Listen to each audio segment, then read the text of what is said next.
Hola, somos el TCU 758. Bienvenidos al podcast Creando una ONG Juntos. En el episodio de hoy vamos a tratar el área contable de las organizaciones, acompañados de Luis Diego Blanco, quien tiene una amplia experiencia en esta área. Pues para comenzar, la primera pregunta sería que Recording in progress. a raíz de la necesidad de muchas ONGs de encontrar financiamiento con el fin de apoyar sus respectivos proyectos, ¿cómo se podría formular un proyecto que sea lo suficientemente atractivo para recibir apoyo financiero de otras entidades? Ok, ve, aquí lo que hay que tener presente es que las ONG siempre en todo lado van a tener una función coadyuvante de las funciones del Estado, ¿verdad? Eso es muy importante. Pueden haber diferentes tipos de ONGs, culturales, científicas, deportivas, sociales. Todo depende de dónde nosotros queremos enfocar la meta de nuestra organización no gubernamental, ¿verdad? ¿Cuál va a ser el fin? El propósito, los medios por los cuales nosotros queremos alcanzar el fin, ¿verdad? Entonces, esto va a depender mucho del tipo de organización que nosotros queremos crear y al sector que nosotros queremos apoyar cuando estamos en el proceso de una ONG. Si estamos en el tema, por ejemplo, de la salud, de ayudar a personas con ciertos tipos de enfermedades, entonces así nosotros vamos a establecer los objetivos con base a ellos, a sus requerimientos, sus necesidades y qué otras cosas complementarias nosotros podemos hacer para el cumplimiento de los fines en estas organizaciones, ¿verdad? Entonces, va a depender mucho de esto para para que así sea el enfoque que yo le quiera dar hacia afuera cuando yo quiera vender un proyecto, ¿verdad? Entonces, cuando yo vaya y presente la organización frente a donadores, donantes, ¿cómo lo voy a presentar? ¿Cuáles van a ser los objetivos de la organización? ¿Cuál es la meta principal? ¿Verdad? ¿Y cuáles serían las otras herramientas que son necesarias para el cumplimiento de los fines? La ley 218, que es la ley de asociaciones y fundaciones, establece, uno, que estas organizaciones no persiguen el fin de lucro, pero que sí se les autoriza realizar cualquier tipo de actividad lícita, ¿verdad? Para el cumplimiento de los fines. Entonces aquí estamos hablando que una ONG puede llevar a cabo adelante actividades comerciales o cualquier tipo de actividad siempre y cuando sea lícita para poder cumplir los fines para los cuales fue creada. Cuando se está en el proceso de organización legal a nivel de los estatutos, ahí vamos a definir entre los socios o los asociados fundadores cuáles van a ser los principios de esta organización, ¿verdad? Y cuál va a ser el fin. Entonces ahí vamos a definir si va a ser un fin social, si va a ser cultural, si va a ser científico, deportivo o cualquier otro. Y así es, ese va a ser el primer paso para el cual depende del proyecto, nosotros lo vamos a buscar el apoyo que se requiere, sea a nivel económico, logístico, cualquier otro, ¿verdad? Ok, perfecto, muchas gracias. Ahora sí, con respecto al presupuesto, ¿cómo Ajá. se elabora y cuáles profesionales pueden colaborar en el proceso? Ok, digamos, un profesional que puede hacer el presupuesto puede ser un profesional en administración de empresas, que tenga conocimiento en esta área, sea también un contador público o un contador privado. Y depende, por ejemplo, si hay presupuesto, si hay actividades que van a requerir del presupuesto, pues vamos a requerir, depende de la actividad también, que sea otra persona técnica encargada de esta actividad que nos pueda colaborar en el desarrollo de este presupuesto para efectos de esta actividad eh, especializada. Por ejemplo, si vamos a realizar una feria de salud, solo por decir algo, ¿verdad? Entonces yo voy a necesitar, voy a decir, bueno, vamos a hacer una feria de salud bucodental.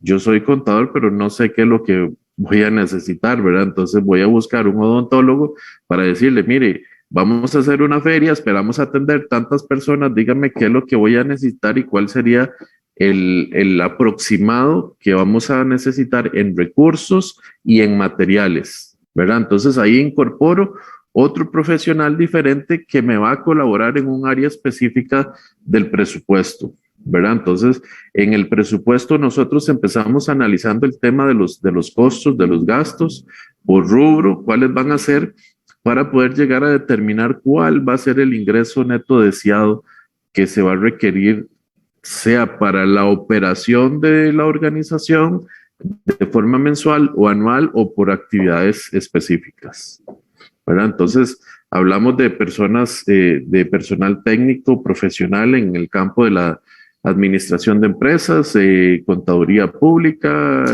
financieros, o como te dije, si hay actividades que son específicas y especiales, diferentes a nuestro campo, pues involucramos otros profesionales. ¿Y el contador y el administrador van de la mano o se puede tener uno o el otro? Si van de la mano, si la organización crece mucho, hay que tener los dos, ¿verdad? Porque, digamos, el administrador se va a encargar de toda la parte de lo que es logística, desarrollo, administración de los recursos, coordinación, etcétera. El contador se va a dedicar exclusivamente a la parte contable, ¿verdad? Registro, lo que es la clasificación, el registro y emisión de la información que se está teniendo de la organización, ¿verdad? Entonces el contador va a emitir la información financiera y el administrador va a ejecutar todas las otras actividades que tanto así le ordene la Asamblea General o la Junta Directiva de la ONG, ¿verdad? Ok, entendido, sí. Por otra parte, existe lo que se conoce como buenas prácticas contables. Ajá. En general, ¿estas son similares o cómo se diferencian de las buenas prácticas financieras? Ok, son prácticamente lo mismo. A nivel global ahora existe lo que es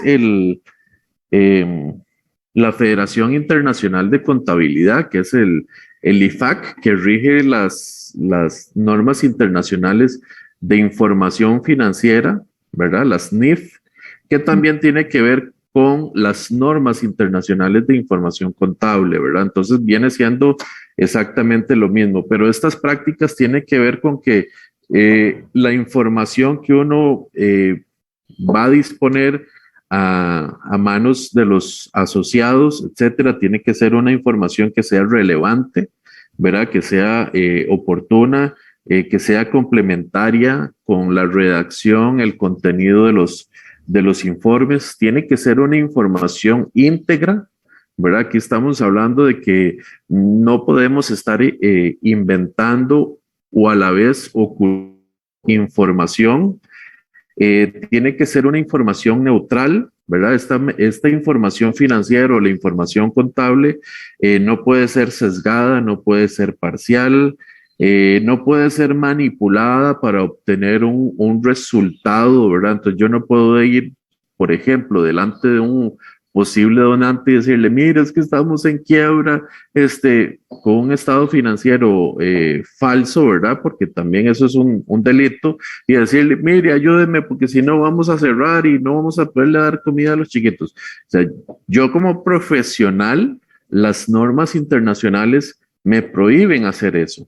Y no solo la norma internacional, sino la ética y la moral me prohíben hacer eso, ¿verdad? Entonces, por eso es muy importante que el profesional tenga un criterio de independencia para que pueda emitir una información financiera que sea neutral y a la vez la información que yo voy a revelar tiene que ser transparente, tiene que estar a la disposición de la consulta y de la revisión de parte de los asociados o de los organismos o ministerios que regulan el tema de las organizaciones no lucrativas en Costa Rica, que para este caso sería, por un lado, el Ministerio de Hacienda, por otro lado, el Ministerio de Justicia y Paz, o también lo que sería la Contraloría General de la República. Porque aquí hay que tener claro que los fondos que se administren en las ONG, sean asociaciones o fundaciones, se catalogan como ingresos públicos por el hecho de que los fines que persigue la asociación son públicos, ¿verdad? Entonces, es como que si yo trabajara en el gobierno o fuese un empleado público, si yo cometo algún delito, me van a tratar como un empleado público, ¿verdad? Entonces, esto es lo que hay que tener mucho cuidado en estos temas. Puedo ser auditado por la Contraloría General de la República y esto tiene que ver con el tema de la transparencia, ¿verdad? Y que tiene que ser complementaria entre sí en el complejo de toda la información que nosotros como profesionales brindamos a los usuarios de la información. Ok, entiendo. Y en cuanto a los NIF, que son las normas internacionales, ¿verdad? Si no me equivoco. Ajá. ¿Puede contar en breves palabras en qué consisten? Ok, las normas internacionales de información financiera, ¿verdad? Como su palabra lo dice, es un conjunto de normativas o regulaciones que lo que viene a establecer son los parámetros en la forma en que nosotros clasificamos, registramos y publicamos la información de trascendencia financiera. Anteriormente se regían por los principios de contabilidad generalmente aceptados. Hoy son 41 normas de información financiera, son como 16, 17 de las normas internacionales de contabilidad. Están también las normas internacionales de auditoría. Y esto lo que viene principalmente es ayudar en la interpretación de la información, que la información financiera que yo emita aquí la puedan entender de la misma forma en China, en India, en Estados Unidos, en Sudamérica, en cualquier parte del mundo, la información tiene que ser exactamente igual.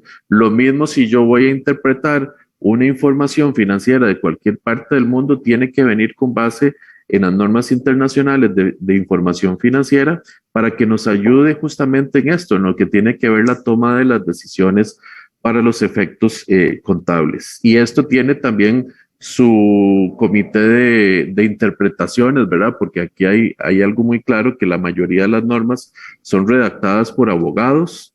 Entonces, existe el comité que se llama el CINIF, que es el comité que emite las interpretaciones de las normas como tal, cuando hay algo que no logra expresar claridad profunda en el registro de algún tema contable, ¿verdad? Entonces ahí entra el CINIF y nos dice, ok, la interpretación de esto es esto y así se tiene que realizar, ¿verdad? Entonces son las normas que nos dirigen y nos guían a nosotros para poder emitir información financiera, veraz, oportuna y fiable. Es como para utilizar un lenguaje universal. Eso para un lenguaje universal, exactamente. Y una vez se recibe el financiamiento, ¿qué se aconseja para manejar los fondos de una manera adecuada? ¿Qué no se debe hacer, digamos, en estos casos? Muy bien, lo primero para el tema del manejo de los fondos hay que tener presente la Ley General de Control Interno, ¿verdad? Que al ser una ONG de nuestro país, está regulada también por esta ley, ¿verdad? Entonces tenemos que aplicar los principios de transparencia, principios de la debida comunicación y la revelación de la información, ¿verdad? Entonces nosotros podemos compartir esta información que de paso es pública y tiene que ser pública, pues con nuestros donantes, con entes gubernamentales que sean interesados en los procesos, como el Ministerio de Justicia, el Ministerio de Hacienda. Cuando nosotros hacemos la solicitud para que la organización pueda recibir donaciones deducibles del impuesto sobre la renta, nosotros o la organización tiene que rendir cuentas ante el Ministerio de Hacienda. Y entonces, ¿qué le vamos a decir? ¿De quiénes recibimos donaciones en efectivo? de quienes recibimos donaciones en especie, ¿verdad? Sea tangible o en especie o intangible, ¿verdad? Una donación en servicio. Entonces, y aparte de eso, todos los gastos que se hicieron en los diferentes programas, todo tiene que estar debidamente justificado y detallado con actas, minutas, fotos. Todo esto, entre más revelación de la información, da más transparencia, más seguridad, más claridad en el desarrollo de la operación de la ONG, ¿verdad? Entonces Hacienda nos va a pedir cuentas, va a revisar nuestros estatutos, va a revisar los estados financieros de la ONG, los detalles de ingresos, los detalles de gastos, la situación patrimonial, los beneficiarios también, ¿verdad? Que se estén cumpliendo esto porque que no vaya a ser que creamos una ONG y que vayan a haber beneficiarios que no debían de estar como beneficiarios, ¿verdad? Entonces, esa es una función muy importante fiscalizadora del Estado.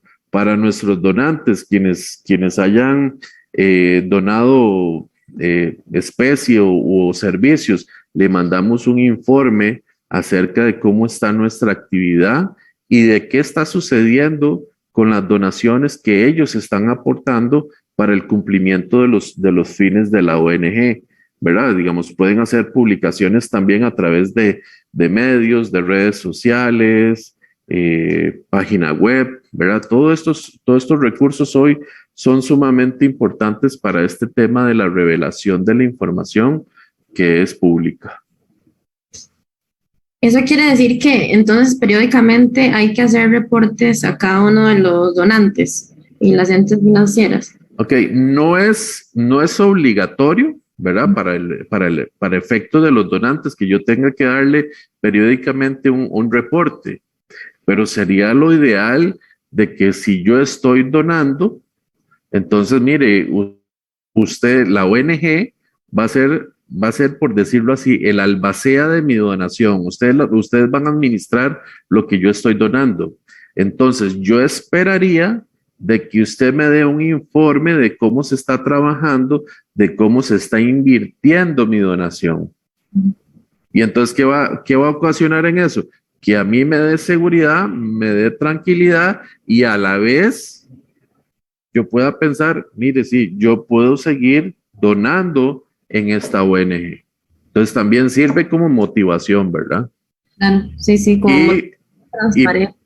Y para efectos del Ministerio de Hacienda, digamos, las ONG tienen que cumplir con los deberes formales, ¿verdad? El deber formal de estar inscrito ante el Ministerio de Hacienda en el Registro Único Tributario, presentar la declaración anual del impuesto sobre la renta, aunque no tiene que pagar porque no es un sujeto, no hay imposición al impuesto de las utilidades de la ONG por ser un ente no lucrativo, pero sí hay una obligación para ser declarante, ¿verdad? Entonces yo voy a declarar en la D101, que es la declaración del impuesto sobre la renta, los ingresos que obtuvimos por donaciones y cuáles fueron los gastos que ejecutó la ONG en este aspecto.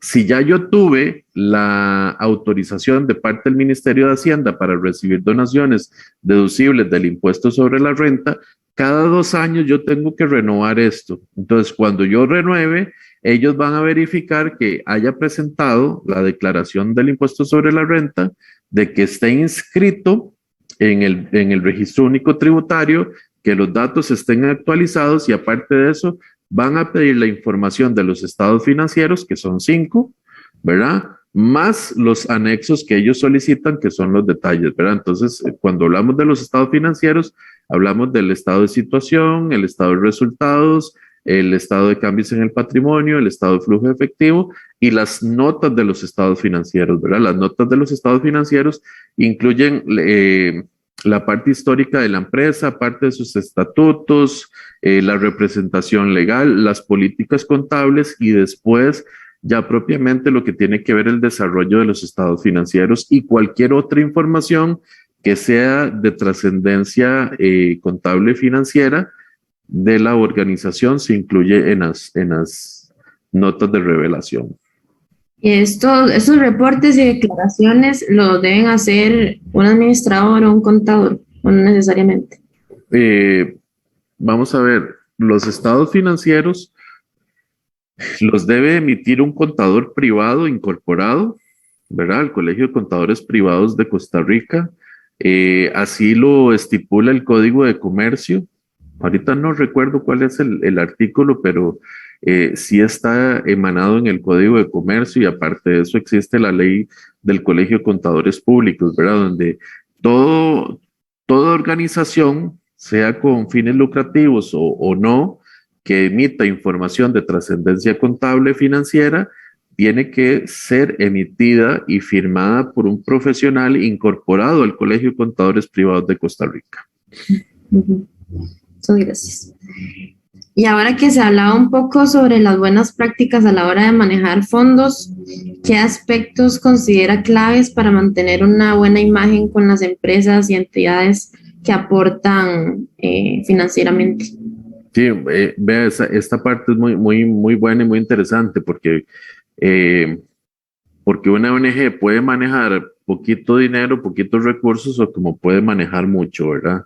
Entonces es muy importante el concepto del desarrollo de los controles internos en el manejo de los recursos, ¿verdad? Políticas de control, de desarrollo que sean accesibles a todo, donde, por ejemplo, el contador no puede ser el tesorero de la ONG. El contador no autoriza transferencias, ¿verdad? Para poder tener controles internos, porque si no el contador se vuelve juez y parte, por el tema de que el contador es quien va a tener acceso a todas las transacciones de la organización. Por ejemplo, que todos los dineros que vayan a recibir en la organización sean vía transferencia electrónica, ¿verdad? Si los pagos que van a realizar van a ser vía transferencia electrónica, entonces tiene que haber mínimo 2 personas que sean las que autoricen el pago vía transferencia electrónica, ¿verdad? Y entonces las plataformas de los bancos ya están adaptadas para este sistema, como que si fuese la emisión de un cheque que requiere de 2 firmas mancomunadas. Entonces hay una persona que es usuaria quien sube el aplicativo a la plataforma, ¿verdad? Inclusive pueden intervenir 3 personas, el administrador, que es el que sube la aplicación, y después, en este caso, el presidente de la organización y el tesorero autorizan el pago vía transferencia electrónica. O bien, ¿verdad? En una forma también de que quede constancia vía cheque, ¿verdad? Donde se conste que quedan las firmas, cuáles serán los conceptos, el asiento contable, etcétera. Y algo muy importante, que la ONG, la organización pueda someterse a auditorías externas. En este caso, es sumamente importante para que un contador público autorizado pueda dar fe de la expresión de los estados financieros que está emitiendo una organización, y no solo de los estados financieros, sino de las políticas de controles internos que maneja la organización para estos aspectos. Ok, muchísimas gracias. Yo creo que toda la información quedó muy clara, muy completa. Y con esa pregunta finalizamos la entrevista, don Luis. Muchas gracias por su tiempo y su colaboración. Con mucho gusto, para servirles. Esto sería todo por hoy. Gracias por sintonizar. Hasta el próximo episodio.